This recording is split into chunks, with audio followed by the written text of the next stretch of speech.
How did you find the exercise? Fine. Okay, so what was the highlights and the lowlights of it? I don't really know. Providing holistic feedback is so important, especially if you want to be someone that thrives.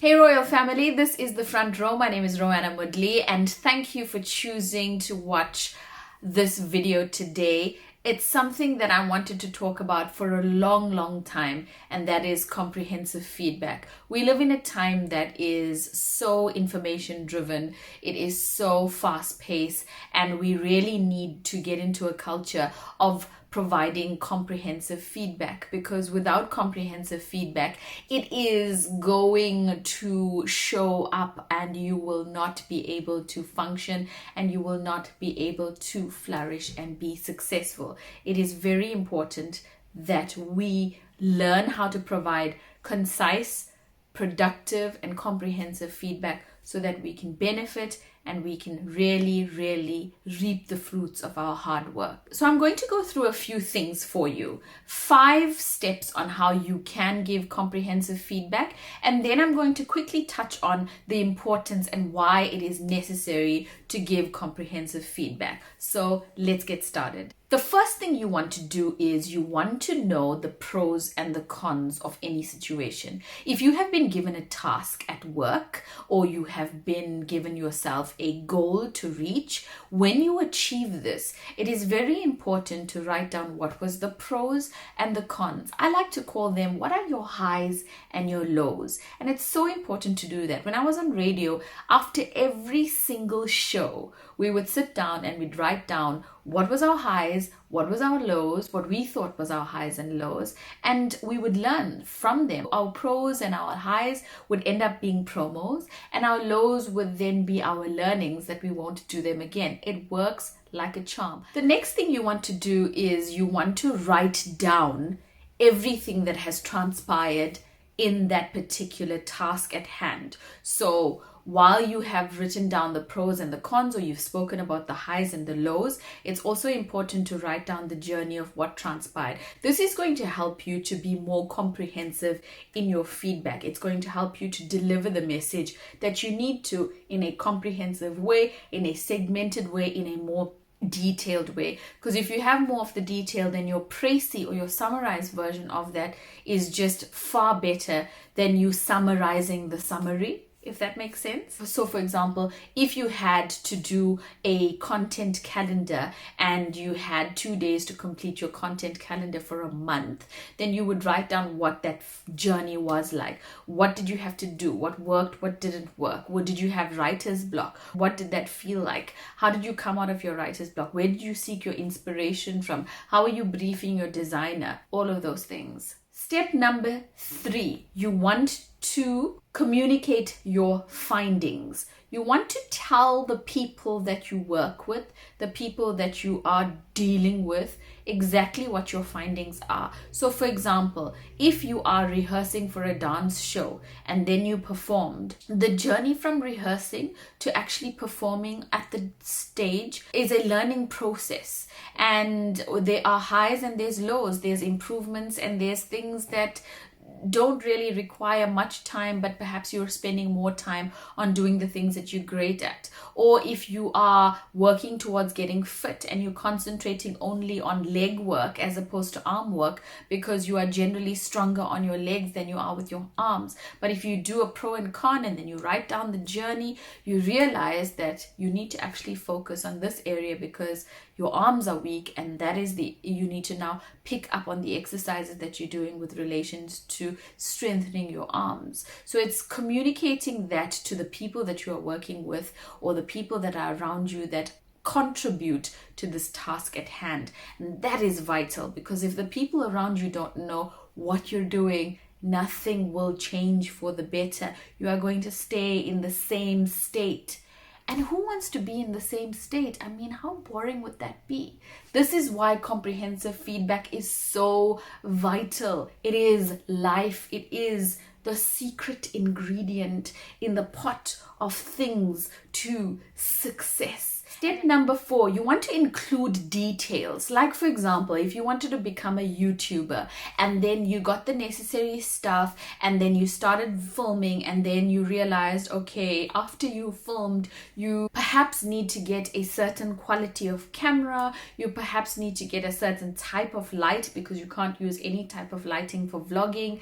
I only learned that after trial and error. So if you look at my previous older videos, you'll see that I have come a long way. So including as much detail as possible is very, very key. For me, I like to write it down because it just makes sense that way. So as much as I communicate in real time to the people I am associating my task with, it is also important to write down the very nitty-gritty details for your personal growth and for you to be able to communicate and provide the more comprehensive feedback that you are required to. And step number 5 is you want to use technology. We live in an information age. This is the time for technology. This is where we flourish. It's not difficult to give comprehensive feedback because we can record it in real time. We can voice note it. We can email stuff to ourselves. We can do all sorts of things using technology. So there's really no excuse for us not giving the right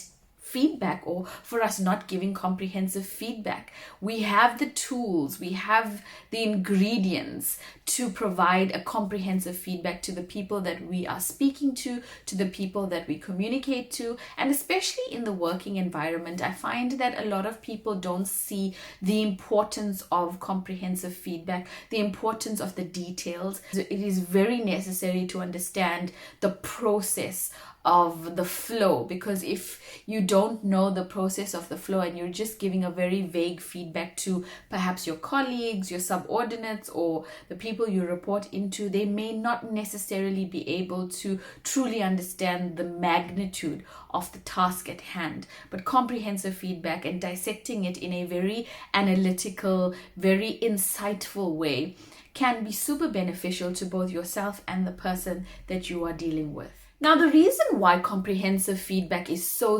vital is because it's a no-brainer. It tells you where you're going. It tells you how you're going to get to the place that you are going. And it tells you why you are going to the place that you are going to. It doesn't matter what the task is, whether you're working on YouTube, whether you are preparing for a dance show, whether you work on radio, whether you're an actor, whether you're a TV producer, or even in the corporate world, having a fundamental map out of every task and how that benefits you and does not benefit you is the key to success.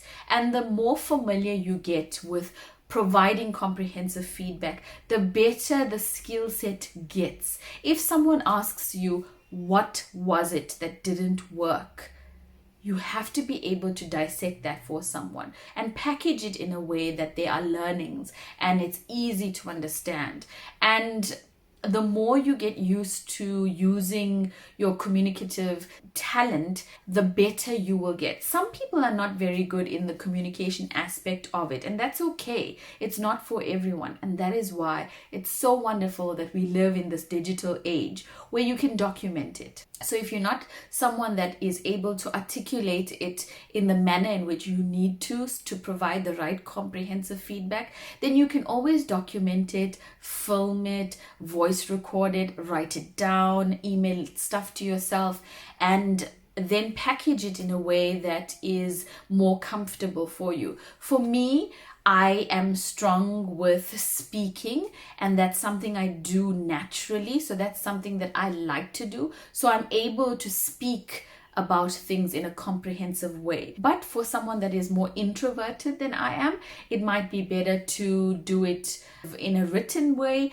or in another format that will be more beneficial or comfortable for that person. Especially in the work front, it's important to provide the necessary details and not sound noisy when you're giving feedback. You don't want to go around the way to get to your point. You want to understand what your point is and then use the different subject matters to get to the main point and get there quickly, concisely, and comprehensively as possible. The final thing that I don't want to leave out with comprehensive feedback is the monitoring part of the role, really, especially when you're in a leadership role. I think it's very, very fundamental to provide comprehensive feedback to your team, but also control it from a sense that to check how their comprehensive feedback process is also doing, and for them to understand really what you are providing to them.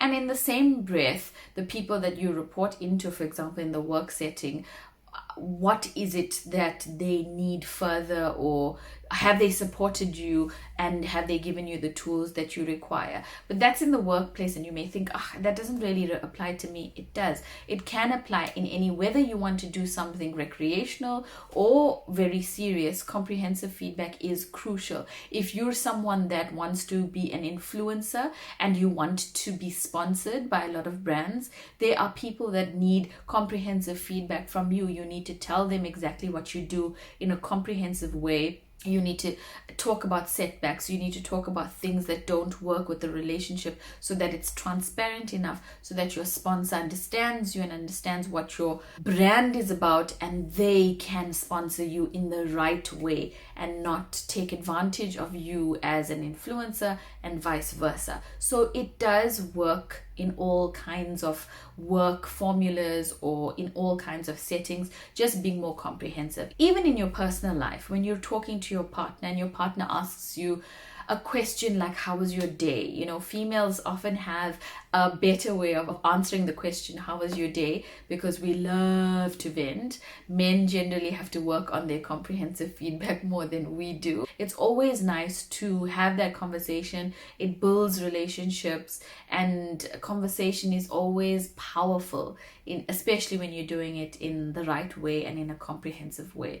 But don't get it confused by just jabbering around, which is what I'm doing. So I'm going to say goodbye. Keep it royal. Subscribe to my channel. Give this video a thumbs up, because you mean the world to me, and I want you to be a part of my royal family, because we are all about making people look and feel beautiful. I post wisdom videos on Mondays and beauty videos on Thursdays, and I guess I'll catch you on the next video.